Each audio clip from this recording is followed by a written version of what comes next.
Oras na ng totoong drama at makapigil hiningang aksyon. Tunghayan ang mga nadokumento naming pagpapamalas ng kabayanihan at walang takot na pagtupad sa tungkulin. Hatid namin ay mga kaalamang maaaring magligtas sa inyo. Sa oras sa buhay nyo ay malagay sa peligro. Magandang gabi, ako naman Harold Clavio. Ito ang Rescue!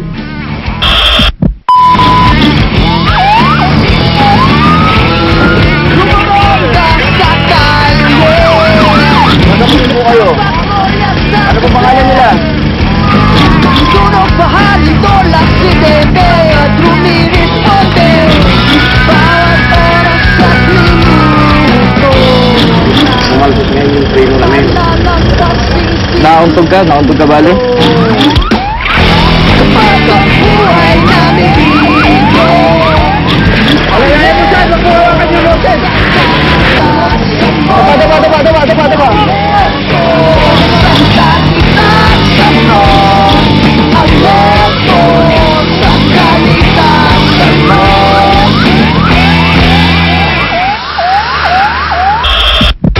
Isa na namang operasyon ng Makati Rescue Team ang nadokumento ng aming grupo. Ang kanilang sinakuluhan, isang palaboy na muli pinagpapalo sa mukha at ulo. Ang kanilang tulong hindi lamang sa paggamot ng sugat natapos.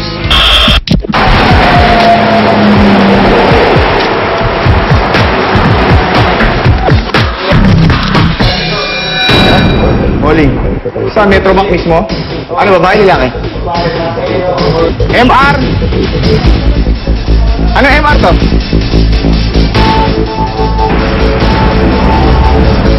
Susi mo na, susi!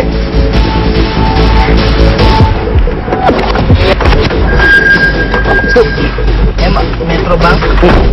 MR2, go ahead.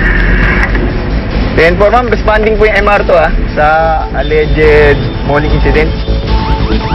Ma'am, pakibigay po yung exact location and nearest landmark bed. May tawag sa amin kanina, galing sa Command and Control Center namin na allegedly mauling incident sa may Paseo de Rojas, corner Buendia. Transporter sa area, Makati Police. On the way na po, pa-advise na lang po yung tower na on the way na yung MR2.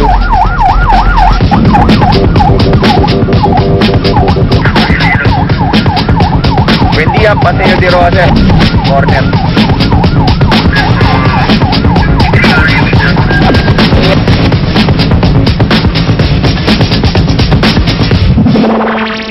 Ano po nangyari? Yung in-endorse sa amin ng polis, nakita namin yung pasyente duguan. Mula yung buong mukha niya, puro dugo.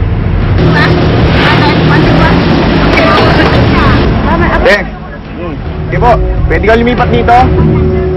Hindi. Ano po ako, gagamutin po kayo, gagamutin. Gagamutin po kayo. Ano po pangalan nila? Sige, huwag matakot. Gagamutin ka lang, gagamutin lang yung sugat mo, gagamutin. Nung paglapit namin doon sa pasyente, nagpakilala na ako.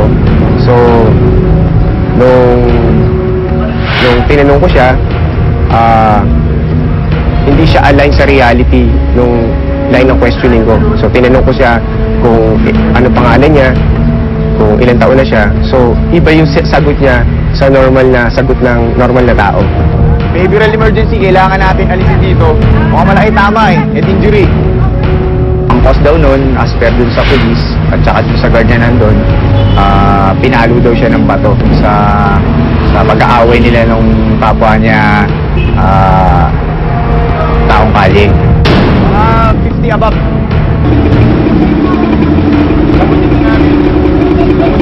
Kahit sa kabila ka, Dan. Sa kabila ka. Dito ka sa lindo.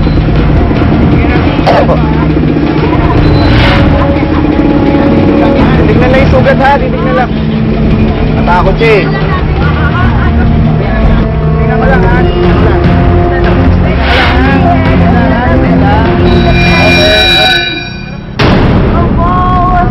May depression ako pare.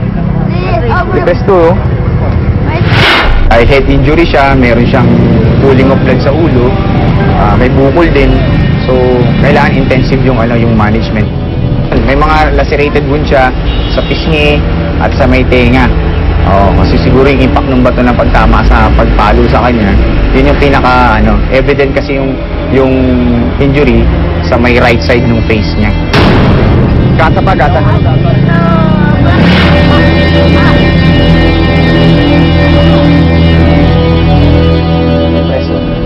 Help me! Ano pangalan mo? Ano pangalan Diba? mo? Igor, Ha? Ano pangalan mo? Ha?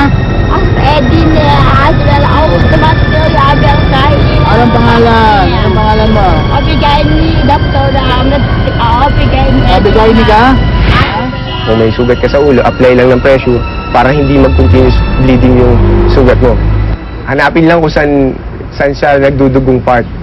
Then apply ng malinis na cloth. Halika.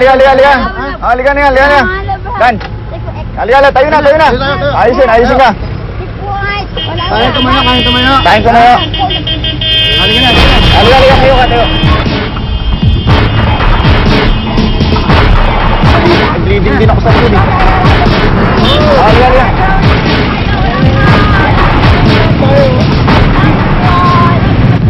Yung isang kasama ko na yung pilit siya kinausap, na nakausap talaga siya. Siguro yun yung time na talagang pwede namin siyang hawakan. So, syempre, respect pa rin sa others, sa kapwa-tao na, syempre, hindi naman kami basta-basta hahawak niya. Hawak! Karigay nyo! Sige! Okay.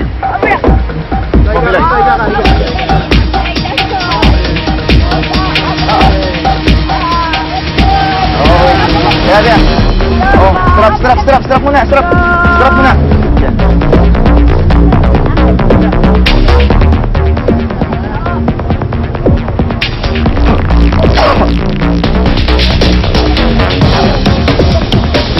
Tama sa ito. Sa taas. Ang concern lang namin kasi, head injury siya, pwedeng dun sa impact ng bato sa ulo, may possibility na magkaroon siya ng seizure or mawalan ng malay sa process ng pagta-transport namin siya sa hospital.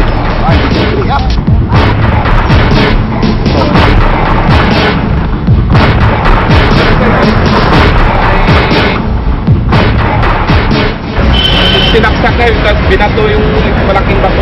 Sino sumaksak? Yung babae na dinala sa presinto. So may saksak to. Tingnan, yung dito, binato sa bato.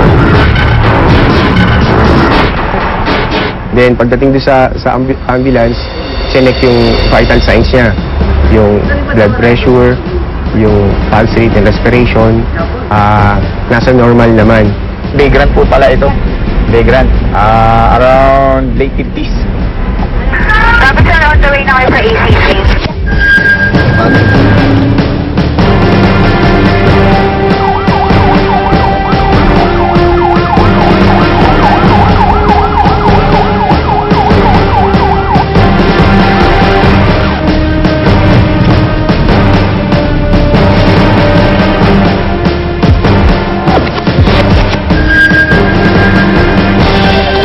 Parati namin tinatandaan na hindi kami dapat mailang sa kanya na tulungan siya, ibuhos yung kakayahan namin na ibigay sa kanya lahat. Dahil nung panahon na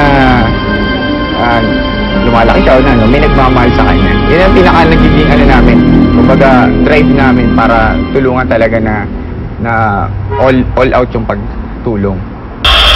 Isang minor operation ang kinailangan para tahiin ang mga sugat ng pasyente. Binigyan din siya ng gamot panlaban sa infeksyon. At sa tulong ng Social Services Office ng ospital, sinikap hanapin at matagumpay naman na nakita ang kinaroonan ng kanyang pamilya. Taus-puso pong nagpapasalamat ang kanyang pamilya sa Makati Rescue at sa ospital ng Makati.